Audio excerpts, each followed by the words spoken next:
Yi Myung-sin and his companions, the best among Ushar of Goryeo, arrived in Tamna in search of their missing master, Park Myung-soo.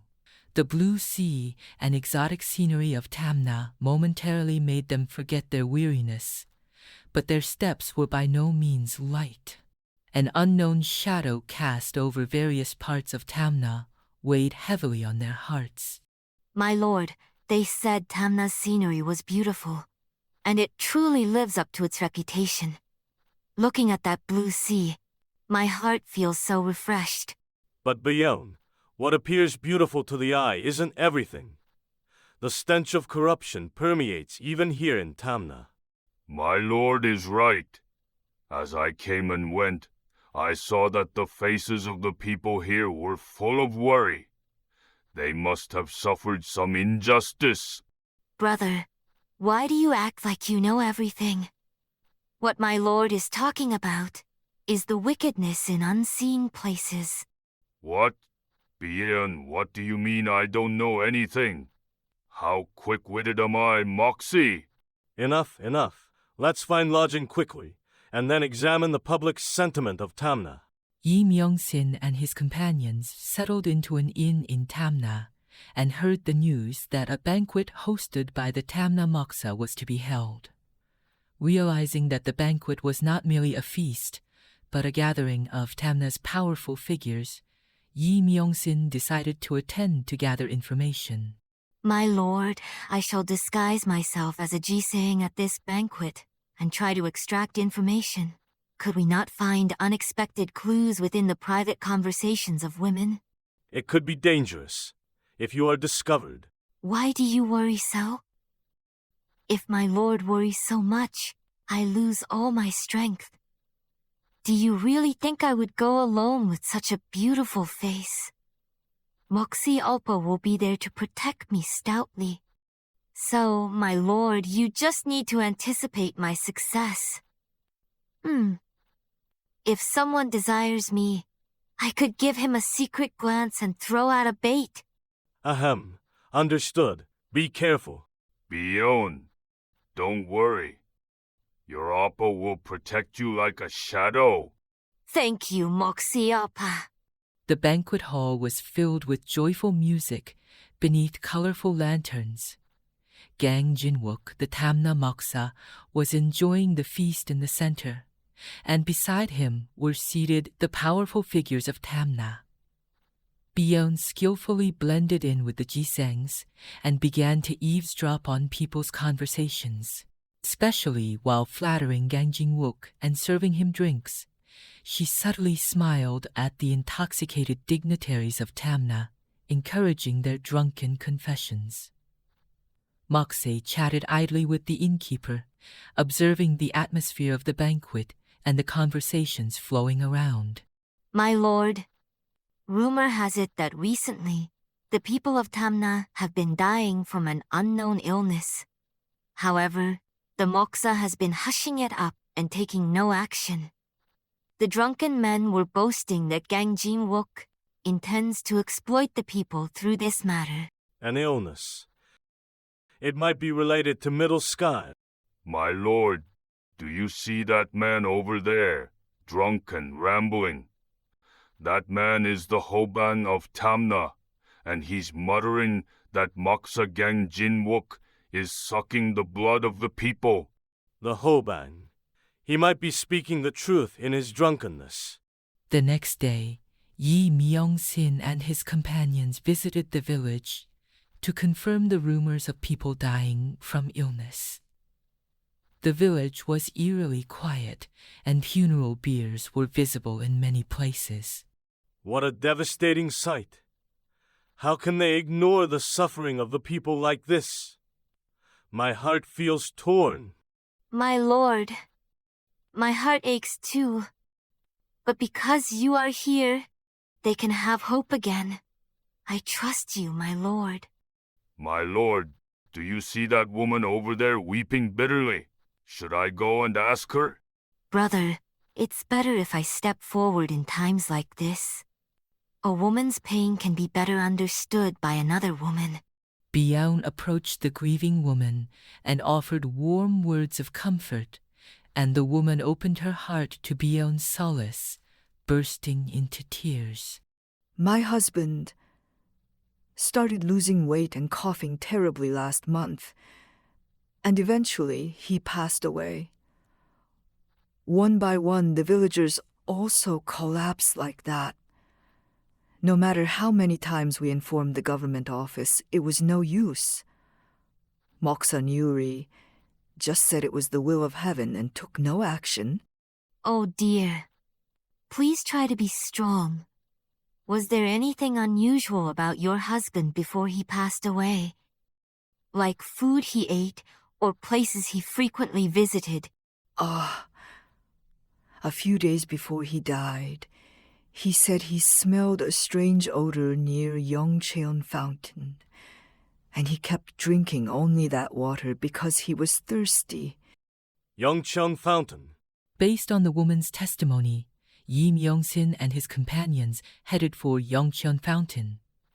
Yongcheon Fountain was the drinking water source and an important water supply for the people of Tamna. As they approached Yongcheon Fountain, a repulsive stench assailed their noses. Ah, my lord, this smell. Is it the same smell from the liquor I drank last night? No, that's not it. Anyway, it's a strong smell. It's clearly the smell of poison. It's no wonder they fell ill after drinking this water. The water is cloudy and slimy. Poison is clearly flowing into this place. Yi Myung-sin began to search the surroundings. Near Yongcheon Fountain, dead livestock lay scattered, having died from contaminated water. Yi Myung-sin and his companions felt a momentary sense of despair at the tragic sight. At that moment, an old man appeared, trying to give clean water to a weak, dying goat. Grandfather, contaminated water like this won't help. If the water is rotten, you filter it with soil, and if that doesn't work, you must find another clear spring. You can't just stare at the sky. If I'm to save these creatures, I must do at least this. The old man, with his exhausted body, dug a small puddle and mimicked filtering the water with soil. Though it was a meager effort, Yi Myung-sin gained a profound realization from his actions. That's right. To find hope even in suffering, and to forge one's own path, that is the true strength of the people. Soon after, Yi Myung-sin discovered a suspicious cave upstream of Yongcheon Fountain. A faint red serpent pattern was engraved at the cave entrance. It's the pattern of middle sky. Have they truly extended their reach even here? My lord, I think someone is in here. The strange smell is even stronger. My lord, you must be careful. There will surely be those who handle poison. Yi Myung-sin and his companions carefully entered the cave. The cave was dark and damp, filled with the strong smell of chemicals. Before long, they discovered suspicious individuals deep inside the cave. They were mixing an unknown liquid into the water. They are the culprits. If we mix this poison into the water, the people will collapse on their own. After that, if we sell the medicine we made, we can gain immense profit. Moksa Mauri also contributed greatly to this, so he will soon bestow a great reward. This abominable act. How dare you trifle with the lives of the people? At Yi Myung-sin's voice, the suspicious men were startled and drew their swords. A battle broke out instantly. How dare you draw swords in front of my lord? You must be asking to die. Moxie overwhelmed the suspicious men with his massive physique and superhuman strength. With one punch, the men were sent flying. Biaun, with agile movements, dodged the enemy's attacks and precisely pressed their pressure points to subdue them. Villains like you don't deserve to fatten yourselves on the tears and blood of the people. The crimes of Tamna Maksa Gangjinwook will also be exposed to the world. Ak! We just did as we were told. Maksa Nuri ordered this.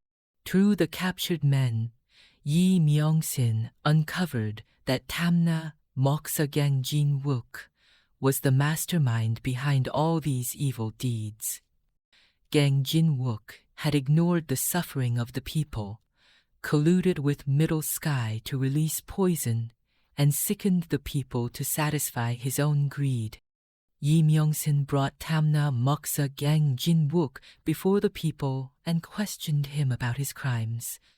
Gangjin-wook tried to deny his guilt and make excuses, but with the clear evidence presented by Yi Myung-sin, there was nowhere left to run. Gangjin-wook, confess your crimes. The crime of ignoring the suffering of the people of Tamna, and furthermore, feeding them poison to bring them to death. Do you know how much suffering innocent people endured because of your greed?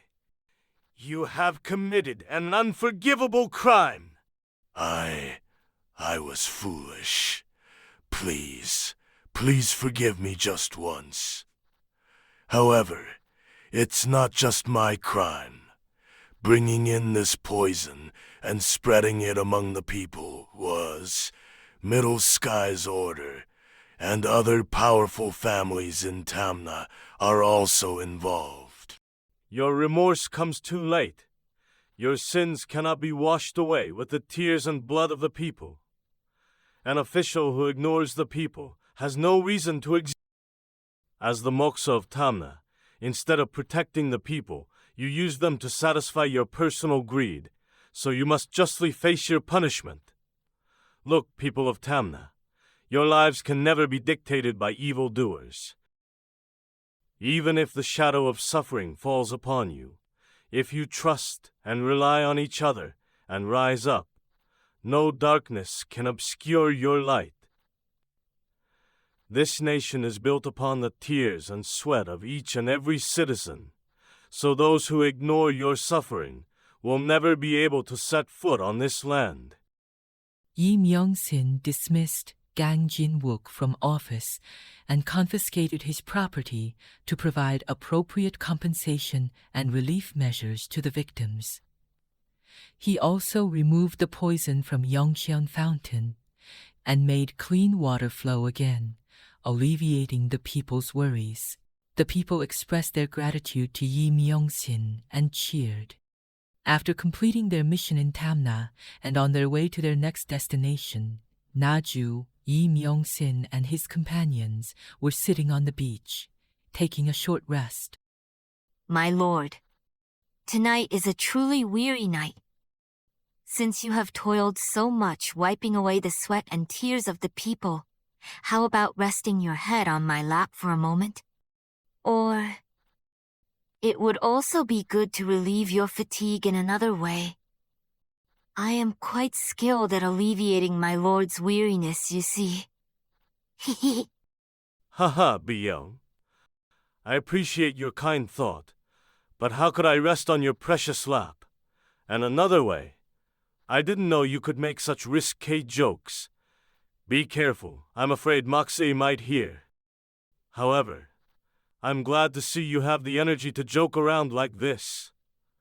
Yi Myung-sin is always reassured to have loyal companions like you. Let's hurry and prepare to depart for our next destination. My lord, the events in Tamna were truly satisfying. Hearing the cheers of the people brought great relief to my heart. Yes, it's thanks to you too. Especially you. You obtained a lot of information with your cleverness. My lord, it seems Bion finds all hardships enjoyable when she's with you. Ha ha ha! Brother, why do you act like you know everything? Humph! Moxie is right. But Bion, why do you follow this Amenglashar so diligently? My lord saved my life. And my lord treated me as a person. I will follow my lord my entire life. Yes, thank you. The incident in Tamna became a clue revealing how deeply Middle Sky had infiltrated the lives of the people. A piece of evidence, seemingly belonging to Amengushar Park Myung-soo, was found in Gang Jin-wook's book, and it had the mysterious phrase Naju Ju, Dragon's Claw, written on it. This suggested that Gang Jin-wook was one of the links between Park Myung-soo and Middle Sky. Naju, Dragon's Claw.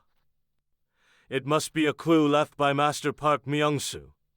We can track Master's movements further if we go to Naju. Naju, we must go quickly. Master might be waiting. My lord, we must hurry. The shadow of Middle Sky is growing darker. Yes, there's no more time to delay. Let's go to Naju. Our journey will not end until we find Master and uproot Middle Sky.